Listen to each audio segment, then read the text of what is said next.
नवीन वर्षाची सुरुवात इतकी पॉझिटिव्ह झाली की मनापासून असं वाटतं हे वर्ष नक्कीच छान जाणार। आता हे मी का बोलते हे मी तुम्हाला सांगतेच, पण त्याआधी काल गुढीपाडवा होता। सगळ्यांना मराठी नूतन वर्षाच्या खूप खूप शुभेच्छा।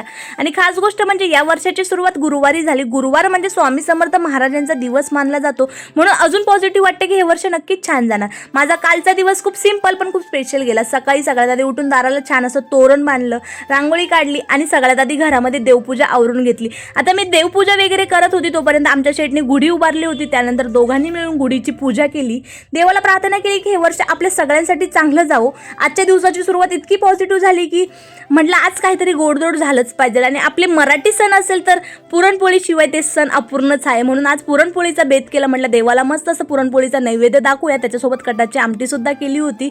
सगळं जेवण आवरल्यानंतर देवाला मस्त असं नैवेद्य दाखवून घेतला आणि त्यानंतर आम्ही दोघे सुद्धा जेवण करायला बसलो। साधा सिंपल पण खूप खास आजचा दिवस होता। तुमचा गुढीपाडव्याचा दिवस कसा होता मला कमेंटमध्ये नक्कीच सांगा। नवीन असेल अजूनपर्यंत सबस्क्राईब नसेल केलं तर आपल्या चॅनलला सबस्क्राईब करा। भेटू उद्याच्या व्हिडिओमध्ये, बाय।